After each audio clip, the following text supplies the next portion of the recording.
Coming up, we've got news on Fox 50 coming up.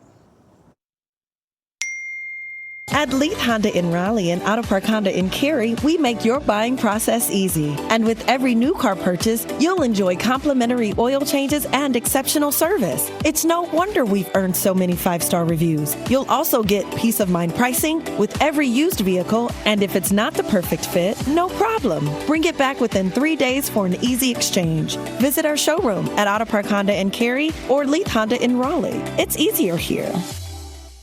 Your number one source for local news. This is WRAL, coverage you can count on. Your time now is 8 a.m. here on your Tuesday morning. We have so much to talk about here on Fox 50. I'm Laura Levine. And I'm Ken Smith. Of course, another chilly morning. Yes. But things are going to get warm up a little bit. Let's get over to meteorologist Elizabeth Gardner, the WRAL Severe Weather Center, tracking it all for us. Now that we've hit 8 o'clock, we're starting to see those temperatures warm up slightly. This is a live look at Chapel Hill from our camera here at the top of the hill. And you can see that beautiful sunshine there. It's 45 degrees currently. Our wind is out of the northeast at around 8 miles per hour. 34 in Roxborough, 41 in South Hill, 44 in Goldsboro, 46 in Southern Pines. So that is still chilly for sure. I'm out walking the dog this morning, though. Temperatures will continue to warm up. 56 at 11 o'clock. And this afternoon we climb to 62. And of course, around town, as we get into the afternoon, we'll be in the upper 60s to low 70s. Ken? All right, Elizabeth, happening now in the WRAL Traffic Center. I-87 has been a troubled spot all morning long. So first of all, this crash here on I-87 at New Hope is definitely cleared. You can see it's off to the shoulder of the road. But we're getting reports, our assignment desk, getting reports of some type of incident on I-87 and southbound right near the I-540 interchange. And you can see some huge delays getting ready there, backing up things all the way back to Windell Falls Parkway. You're looking at a 16-minute delay. So if you're coming in from Nightdale or all points east, you might want to use Business 64 and Nightdale Boulevard right now as an alternate route, because I think things are going to get a little more jammed up there on I-87. You can see it right here. This is I-87 at Smithfield Road. You can see the bumper-to-bumper traffic. And this is after that situation on I-540. So again, if you have an alternate route like Nightdale Boulevard, definitely take advantage of that, because this number is going to get worse. We're also picking up some delays coming in from Garner-Johnston County this morning on I-40 westbound between Highway 36 and the Beltline. You're looking at a 19-minute delay. A local route might be your best bet, like Garner Road. We're also looking at a 16-minute delay if you're coming in from Wake Forest. So all these routes are getting really jammed up at this hour. We'll keep an eye on it for you here in the WRAL Traffic Center. Okay, Ken, thank you. A car crashed and ended up on its roof this morning in Fuquay Arena. This happened around 2 a.m. on Wilbur Jones Road at Johnson Pond Road. The WRAL breaking news tracker was there as a tow truck took the car away. We also saw a K-9 officer at that scene. We've reached out to police for more information. Well, after a late night at Lenovo Center, the Canes are one step closer to moving on in the Stanley Cup playoffs. After nearly 34 minutes of overtime, Jordan Martinook scored to give the Canes a 3-2 win over the Ottawa Senators. With the double overtime win, the Canes now have a 2-0 lead, the best of 7 series. Carolina will now head to Ottawa for Game 3 on Thursday night. And coming up in about 15 minutes, WRAL Pat Welter breaks down Game 2 and how Martinook got a second chance after a miss earlier in overtime.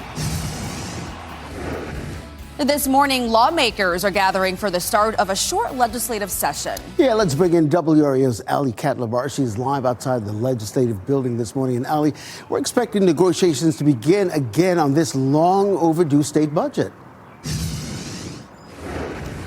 Yeah, Ken, we're expecting lawmakers to revisit those arguments that led the budget to not be passed for over a year, about a year now. Now, the session starts at noon. The North Carolina General Assembly will gavel in then. This session, lawmakers are expected to talk about disagreements over tax policy, Medicaid funding, and a state budget. North Carolina is the only state without a new budget. This goes hand in hand with stalled state employee raises. The House wants higher raises for employees, while the Senate wants to cut taxes. Governor Josh Stein wants more Medicaid funding. WRAL state government insider Caroline Yaffa explains what we can expect today. We're told by House leaders that they're going to be swearing in a new member of the House, and they're also going to be voting either today or tomorrow about certain issues. Those details have not been announced, but bills have not gone through committee. Governor Josh Stein will be speaking at 10:30 this morning to talk about his budget recommendations. Session again starts at noon. WRAL will be following this. Reporting live in Raleigh, Ali Kadbar, WRAL News. One more note about this short session. The Wake County Board of Commissioners pushing back against a legislative proposal to change how property tax rates are set. Now, the resolution would restrict county authority on property taxes. In a unanimous vote yesterday, Wake County Commissioner says they need local authority to be able to set rates that support essential programs and services. Well, today, more proposed cuts could be on its way to Wake County schools. This comes after the superintendent has already suggested more than $5 million in cutbacks. WRAL's Kelsey Coffey is live at school headquarters in Cary for us this morning. Kelsey, so let's break down how much would these changes really impact the overall budget? Laura, these proposed changes would only account for just a small fraction of the district's entire budget. This morning, we're adding more context to our months of reporting on Wake Schools' budget. The district's total budget is $2 billion.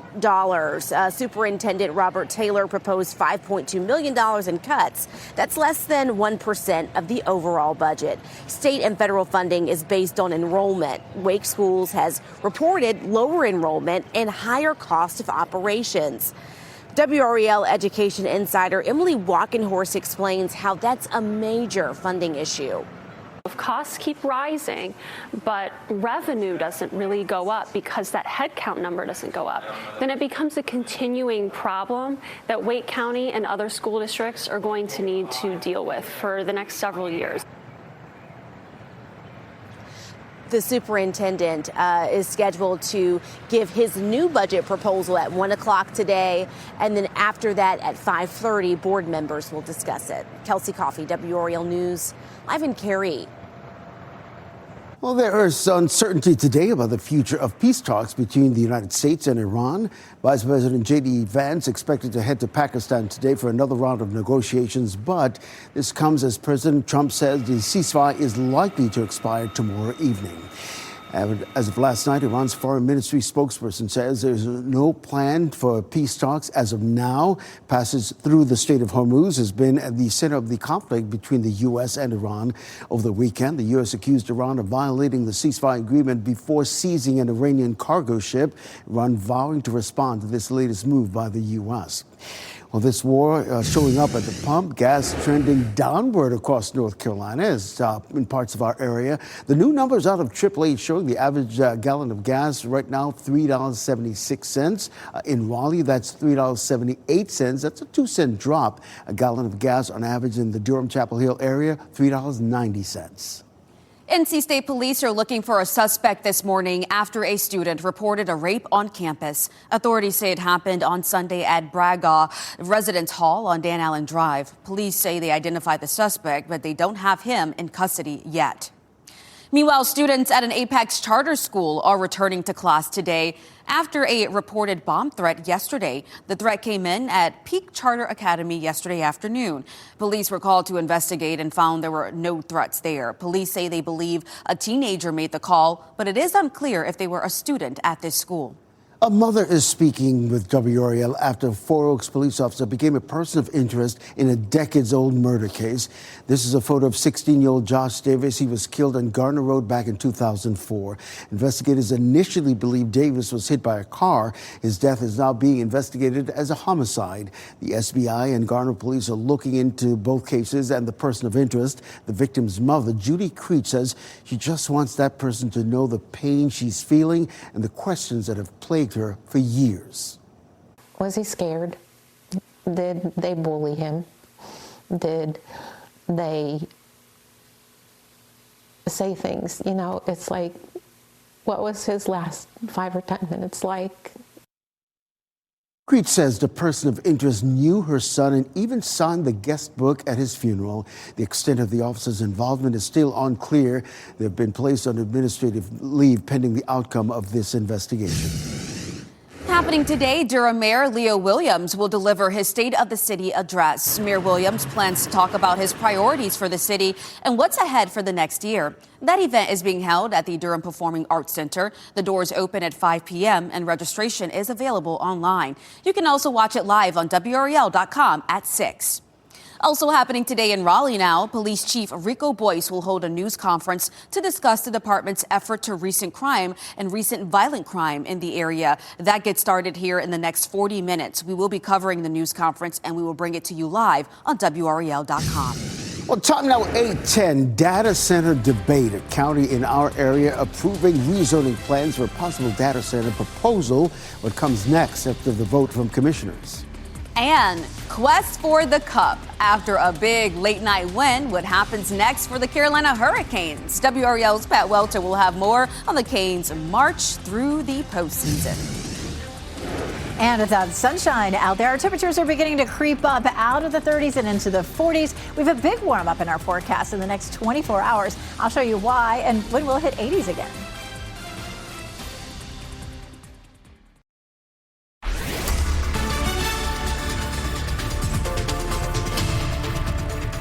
8:13, beautiful sunshine out there. Our wind is coming out of the northeast, so it's been a little bit on the chilly side this morning. We started in the 30s in most places, but we're starting to see that warm up already. We take a live look from Top of the Hill Restaurant here at Chapel Hill. 47 in Fayetteville, it's 45 in Raleigh, 44 in Wilson and Goldsboro, and 44 in Rocky Mount as you're heading out the door. Walking the dog this morning, it will just get more and more comfortable. Around lunchtime, 60 degrees, and we'll climb to right around 70 this afternoon, which was our high temperature yesterday.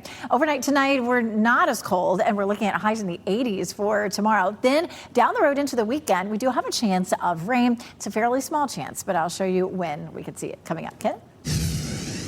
Elizabeth, happening now in the WRAL Traffic Center, we're following some major breaking news right now on I-87. Just in the last 5 minutes, I-87 between I-540 and Rindell Falls Parkway was completely shut down. The purple has gone away, and right now it's just red, just some heavy congestion. So if you're coming in from Nightdale or All Points East, you might want to take Nightdale Boulevard, because this is stretching all the way back to Rindell Falls Parkway, because this is a situation, it doesn't appear that it's going to clear up anytime soon. That crash right there, apparently causing some serious delays in that area. I'll keep an eye on it here in the WRAL Traffic Center.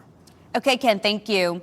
At a public hearing in Raleigh, some people pushed back against a state plan for forever chemicals in drinking water. They say it doesn't go far enough. The proposal from state regulators would address PFAS. Those are chemicals linked to cancer and other health risks. The plan would require companies to monitor pollution and come up with ways to reduce it. But it does not set enforceable limits or penalties. People who spoke against it say that allows companies to essentially police themselves. I'm expecting my second daughter any day now, and it is devastating to think that they're going to grow up in a state with officials who don't prioritize their health and prioritize the health of polluters and the profits of industry over them. Written comments will be accepted through June 15th. Another public hearing is scheduled for Thursday in Wilmington. The Vance County Board of Commissioners approving a rezoning application for a possible data center. The vote was 6-1, happening in front of a packed house last night. The application was submitted by Natelli Holdings. That's the same company that tried to rezone land for a data center in Apex. Commissioners were met with some serious backlash from residents. We are had enough, and y'all talking about putting another one up in this town? Ma'am, please leave. I'm leaving, I'm waiting. I'm leaving.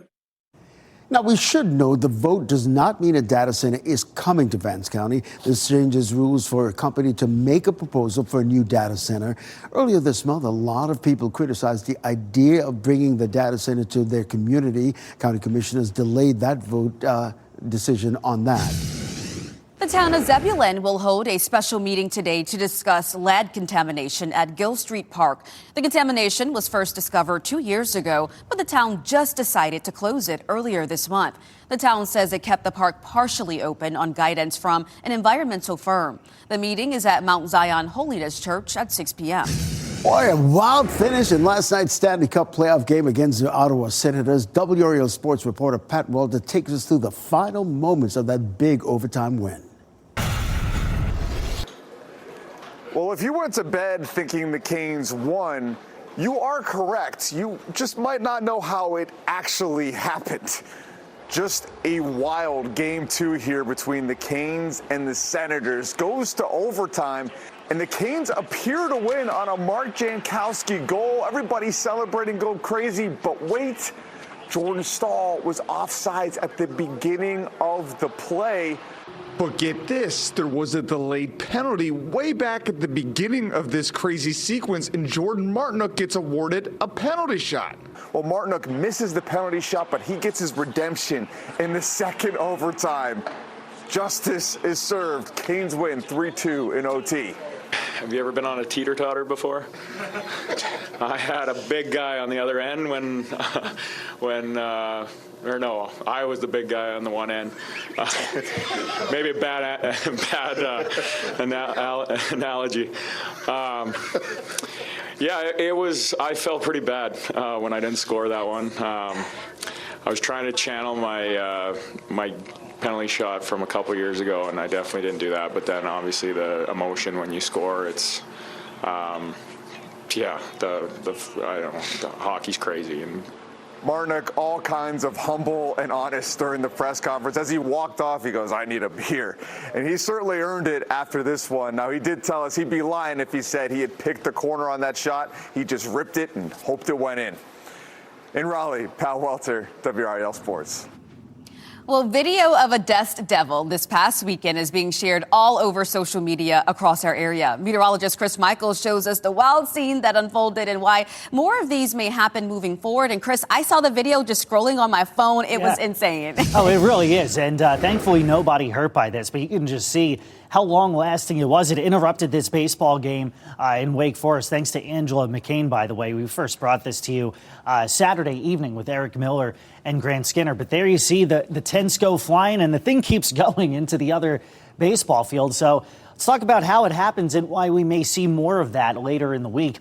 You need heat at first, and that hot air rises thanks to low pressure forming. And then air tries to flow into that center of low pressure, and it spins very quickly. Keep in mind, we're talking about something that's very small scale. It just took over the infield there, wasn't even in the outfield. So the dust devil forms, sustains itself, and then it gets killed off by either cool air or a tree line or something of that nature. It helps that we're in a drought. A lot of these happen in very hot, very dry climates. As we go later in the week, the heat is going to continue to build, so you stand the chance of maybe seeing more dust devils on an isolated scale. If you do see them, you can send us a picture safely to WRAL.com/report it. Now, Elizabeth, I don't recall many times seeing something quite like that in this area. Pretty wild. Agreed. I lived out west for a while, and it's definitely, dry there and hot in the summer. And so we would see a lot of them, like in parts of Colorado, and especially, as you get out into the plains. And we'll have a few around here, but gosh, nothing big like that. That was something else. This morning, it's been pretty quiet for us. Temperatures have been chilly as we had some colder air continuing to filter in overnight. But beautiful blue sky here in Lewisburg. Right now, it's 45 degrees, but we have a northeast wind at 8 miles per hour, so it does feel a little chilly. You're going to need a jacket at least for the next several hours heading out. This high pressure system rotating clockwise is continuing to push some of the cool air in, but as it slides farther to the east, it's going to reverse the wind and help to bring us some warmer air.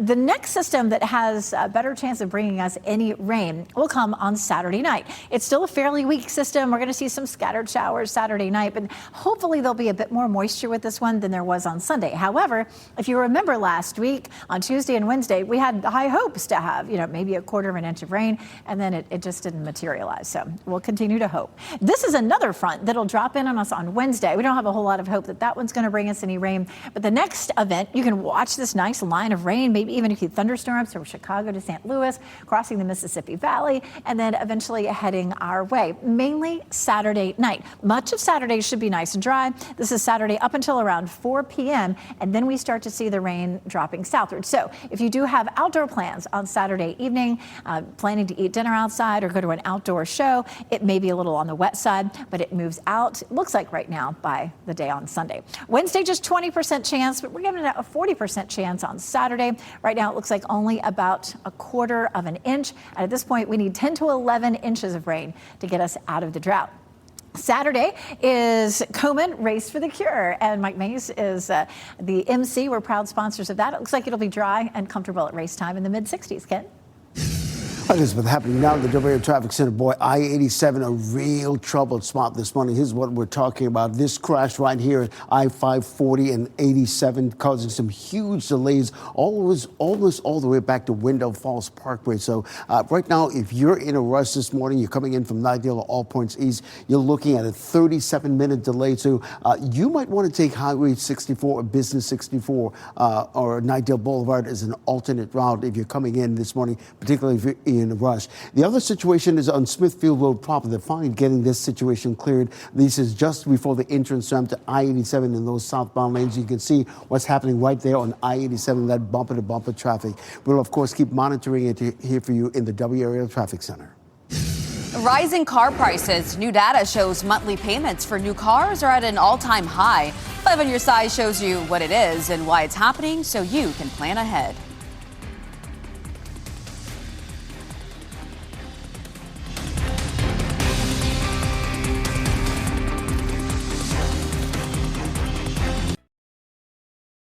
As you get into your car, tune to WRAL News Plus on your radio in Raleigh on 99.3 FM, in Durham 96.5 FM, and everywhere on 101.5 HD3.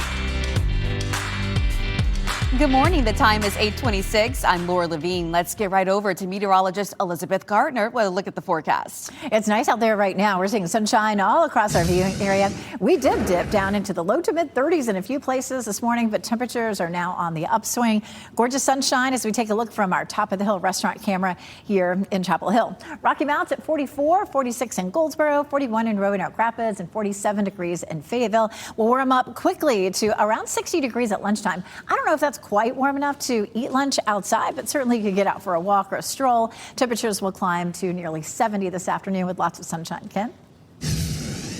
We have a handful of troubled spots, but the one I want to bring your attention to this hour right now, I-87. Boy, it's been, at one point, this was completely shut down between I-440 interchange to Wendell Falls Parkway. Right now, it has reopened, but you can still see the lingering delays in that particular area. So if you're coming in from All Points East, including Nightdale, you might want to take Business 64 Nightdale Boulevard as an alternate route because right now you're looking at a 27-minute delay on I-87. I'll have another update coming up at the bottom of the hour. This morning, a car crashed and ended up on its roof in Fuquay Arena. It happened around 2 a.m. on Wilbur Jones Road at Johnson Pond Road. The WRAL breaking news tracker was there as a tow truck took the car away. We saw a K-9 officer at the scene and were working to learn if anyone was hurt. Happening today, state lawmakers return to the legislature for a short session. They will talk about the long overdue state budget. Disagreements over funding have stalled the budget for about a year. Governor Josh Stein will be speaking at 10:30 this morning. The General Assembly gavels at noon. School's budget. It's dry for the work week, but over the weekend, a chance of rain. I'll let you know how it could affect your plans. Back in session this morning, state lawmakers returned to the legislature with a focus on the long overdue budget, the issues they plan to revisit, and how they can affect you. Potential cuts. Today, we're expecting more changes to the Wake School's budget proposal, what the bottom line means for your child's education. A lot to get to here at 8:30 on your Tuesday. I'm Laura Levine. Thanks for joining us. And I'm Ken Smith. So let's get right over to meteorologist Elizabeth Gardner at the WRAL Severe Weather Center. A chilly morning, but things are going to warm up eventually. Yeah, we're going to warm up by lunchtime to around 60 degrees, which is, feeling a little bit cool but comfortable. This is a live look at downtown Raleigh from our Jimmy V camera down Fayetteville Street. A little breezy. You can see the tree here in the foreground moving around a little bit, but we're not looking at anything dramatic in terms of our wind today. It's 45 degrees. We have a northeast wind right now at around 8 miles per hour, and our temperatures are climbing solidly into the 40s, almost 50 now in Clinton, 45 in Durham, 44 degrees in South Hill. And we did start, especially up near the Virginia line, right near and below freezing. Our temperatures right now are running at about the same pace they were yesterday, and a few places a couple of degrees cooler or warmer than where we were this time yesterday, but pretty much on track for around 60 at lunchtime and a high near 70 this afternoon. Now tomorrow we'll see a bigger jump. I'll show you what changes with our pattern coming up. Ken? Hi, Elizabeth, happening now in the WRAL Traffic Center. We've got some heavy congestion building on some of our major routes, including US 1 coming in from Apex, that southern loop of the Beltline. But the one I really want to bring your attention to is on I-87, those southbound lanes coming in from Knightdale this morning. At one point, this section of I-87 between I-540 and Wyndham Falls Parkway was completely shut down, but not anymore. But we're still seeing some huge delays on I-87 in those southbound lanes. So if you're in a rush this morning, you're coming in from Knightdale or all points east, you might want to use Business 64 Knightdale Boulevard as an alternate route. Right now, you're looking at an 18-minute delay. Things are getting better. That was almost up to 30 minutes a little while ago. The other troubled spot is on Smithfield Road proper, right near the I-87 entrance ramp to I-87 southbound. This crash has been there now for like an hour and a half. It's not impeding traffic in any way, but I'll keep an eye on it to see if that changes, and I'll keep you posted. Widening out the view right now, you're looking at an 11-minute delay if you're coming in from Wake Forest. If you're coming in from Durham on I-40 eastbound, we're just picking up a couple of minutes delay around Aviation Parkway. A 5-minute delay from our friends at Apex. You're coming in north on US 1. You're getting ready to head into the car. Tune us in on the radio, 101.5 HD3. Ken, thank you. Firefighters in Apex worked to put out a brush fire this morning. This happened near Old US 1. The WRAL breaking news tracker was there as crews wrapped up their work at about 6 a.m. clearing that scene. There's no report of any injuries or property damage at this time. A car crashed and ended up on its roof this morning in Fuquay Arena. This happened around 2 a.m. on Wilbur Jones Road at Johnson Pond Road. The WRAL breaking news tracker was there as a tow truck took the car away. We also saw a K-9 officer at this scene. We have reached out to police to learn if anyone was hurt. After a late night at the Lenovo Center, the Canes are one step closer to moving on in the Stanley Cup NHL playoffs. After nearly 34 minutes of overtime, Jordan Martinook scored to give the Canes a 3-2 win over the Ottawa Senators. Now, with the double overtime win, the Canes now have a 2-0 lead in the best-of-7 series. Now, after the game, Canes captain Jordan Staal talked about how close this series is. It's game 2. Both teams are grinding and playing great hockey, and Stanley Cup's playoffs is always tight. Oh, that they are. The series now shifts to Ottawa for games 3 and 4. Game 3 is Thursday night. The puck drops at 7:30. Right now, you're looking live at the state legislative building in downtown Raleigh. It's quiet now, but in just a few hours, state lawmakers will return to Raleigh for the start of a short session. The North Carolina General Assembly will gavel at noon. In this session, lawmakers will talk about disagreements over tax policy, Medicaid funding, and the state budget. North Carolina is the only state without a new budget. This goes hand in hand with stalled state employee raises. The House wants higher raises for employees. Meanwhile, the Senate wants to cut taxes. WRAL state government insider Caroline Yaffa explains one of the concerns Governor Josh Stein has over the impasse. He's advocated previously for more Medicaid money in the state budget, saying that Medicaid funding is going to run out by spring, according to the governor.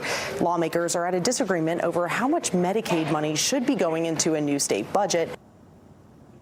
So Governor Stein will be speaking at 10:30 this morning about his budget recommendations. Again, the session starts at noon. You can read more about lawmakers' top priorities on WRAL.com. Teachers plan to rally outside the legislative building, meanwhile, today over education funding. Democratic State Representative Julie Von Hafen plans to file a bill recommending higher levels of financial support for state schools. This is part of the decades-long Leandro lawsuit. The state Supreme Court threw that suit out this month. Republican lawmakers previously declined to follow the plan. Today's rally is set to begin at 11 a.m. And WRAL has done extensive reporting on this case over the years. You'll also find an entire WRAL documentary focusing on Leandro on our YouTube page. Just search Leandro lawsuit. Well, today we're expecting more cuts to be proposed for Wake County schools. This comes after the superintendent has already suggested more than $5 million in cuts. Let's get to WRAL's Kelsey Coffey at Wake Schools headquarters there in Cary. And Kelsey, how much would these changes actually impact the overall budget? Ken, these proposed changes just account for a small fraction of the district's entire budget. This morning, we're adding some more context to our months of reporting on Wake School's budget. The district's budget accounts for more than $2 billion. Superintendent Robert Taylor proposed $5.2 million in cuts. This would affect areas like transportation and elementary literacy coaches, not the day-to-day classroom experience. Superintendent Taylor is expected to propose more cuts later today. WRAL education insider Emily Walkenhorst explains how those cuts affect the big picture of the budget. $5 million is less than 1% of the district's overall budget. Over $10 million in cuts previously proposed. If we hit that $10 million mark again, we still will be under less than 1% of that budget. The superintendent will give his new budget proposal today at 1 o'clock, and then board members will discuss it tonight at 5:30. Kelsey Coffey, WRAL News, live in Cary. Today, we will get an update from the Army Corps of Engineers about lake levels in the Triangle and water restrictions. This comes as new constraints went into place yesterday for all Raleigh water customers. The update is scheduled for 10 a.m. Meanwhile, Goldsboro and Rocky Mount also now have water restrictions in place. In both cities, the restrictions are voluntary for now. They recommend shorter showers, running fewer dishwasher loads, and limiting outdoor watering. You can find all the specifics on what towns and cities are facing on WRAL.com. Just search water. NC State police are looking for the person responsible this morning after a student reported a rape on campus. Authorities say it happened on Sunday at the Bragog Residence Hall on Dan Allen Drive. Police say officers identified the person responsible, but they don't have that person in custody as of yet. Happening today, the next step in the redevelopment of downtown Raleigh moves forward. City leaders will join developers of the Omni Raleigh Hotel to unveil the reimagined Lichen Plaza.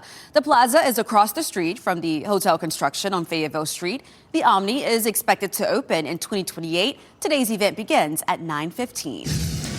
Hey, Laura, I want to bring our viewers here into the WRAL Live Center and point their attention to this right here. This is on X, and the Department of Defense is sharing a video of what it says was U.S. forces conducting as you're describing, a right of visit maritime interdiction on a vessel there. And this is reported to be a previously sanctioned tanker, and it was sanctioned because it was transporting some Iranian oil to Asia. Where specifically this happened, this was in the Indian Ocean, somewhere between Sri Lanka and Indonesia, according to the Associated Press. But this is just another look at how how America's military continues to step up efforts to reduce any sort of sanctioned vessels that are moving in places and waters that it should not be. We'll continue to look and see any possible updates that are happening in the Strait of Hormuz here in the WRAL Live Center. Well, we're asking Durham leadership about e-bike safety issues after a driver hit and killed a teenager over the weekend, Laura. 15-year-old Jack O'Shea is set to be buried this week in laid to rest. Durham police say that he was riding his e-bike on Cole Mill Road when Joseph Savarino hit him. Savarino also told officers that he was drinking. He's charged with DWI and has had his license revoked. He is the grandson of former Duke basketball coach, Coach K. We have reached out to the city of Durham about the rules surrounding e-bikes. So far, we have not heard back. Tonight, the town of Holly Springs could crack down on e-bikes and e-scooters. The town council is planning to discuss this during their meeting tonight. They'll talk about more restrictions they want to put in place because of the increase in calls about e-bikes riders performing stunts and impeding traffic. This comes about a month after a group of e-bikers took over a street in Wake Forest. Tonight's meeting is at 7 p.m. 2 teenagers are dead and 5 others are hurt after a mass shooting in a Winston-Salem park. Police say a 16-year-old and 17-year-old were shot and killed. Investigators say the shooting happened after a fight broke out yesterday at that park. They say the fight was pre-planned, but the situation escalated and several people started shooting. The North Carolina SBI is assisting the Winston-Salem Police Department in this investigation. So far, no one has been charged. Durham Public Schools will not have school on Friday, May 1st. This will be an optional teacher workday, and here's why. It comes as teachers and advocates have prepared to call out and to rally downtown for better pay. Students won't have to make up that day. More news ahead now. Cabinet shakeup. President Donald Trump's labor secretary is leaving her position. The rocky tenure before her early departure. Also, rising car prices remain. New data showing monthly payments for new cars are at an all-time high. 5 on your side shows you the new data and why it's happening so you can plan ahead. Bright skies will greet you this morning and dry conditions, of course. A small chance of rain Wednesday, a little better chance for Saturday night. I'll show you the timing so you can plan around it this weekend.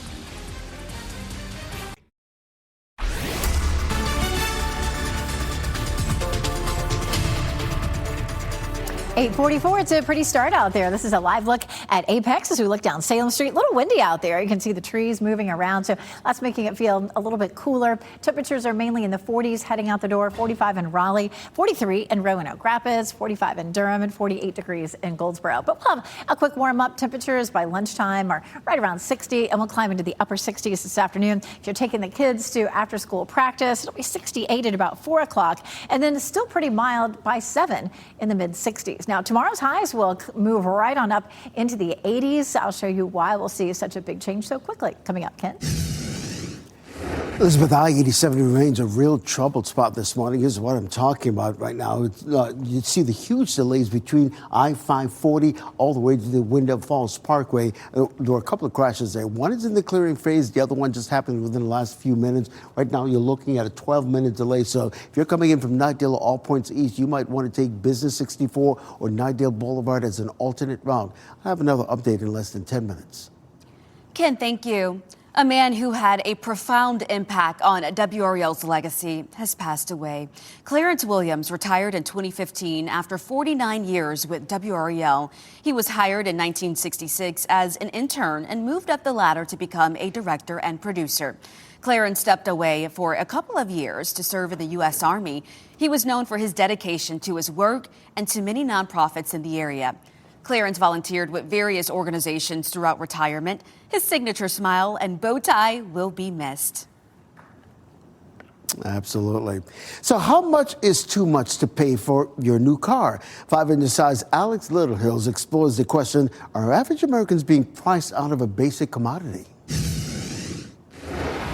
Car prices keep going up. Here's what the numbers say. According to Edmunds, a national auto research firm, average monthly payments for new cars have hit an all-time high. The new average monthly payment is up to $773 for the beginning of 2026. Consumer Reports' Keith Barry says the data is a bit skewed, though. It's just that there are so many more expensive, fully loaded, larger, big luxury vehicles that it is sort of distorting that number a little bit. With bigger luxury cars dragging the average numbers behind them. You know, the prices have crept up on the more popular cars over the years, but the average price has leapt because of those changes at the high end of the market. But it's not just new cars seeing this jump too. Tonight, the factors for why used car prices are jumping too and how you can navigate those changes. Alex Littlehales, 5 on your side.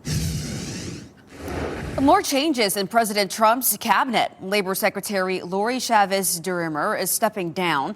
She is taking a job in the private sector. The former secretary had a rocky tenure. She faced an internal investigation after individuals complained about her conduct, and 2 of her top aides resigned.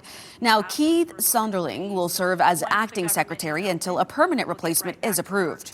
We're one step closer to a casino coming to our area. The Lumbee Trial Council agreeing to vote on a change in its constitution to allow gambling on tribal land. The tribe received federal recognition a few months ago after decades of fighting for it. It allows them to set up gambling on site. The Tribal Council has not set a date for the vote. A company looking to advance the way medical supplies are transported is getting closer to that goal.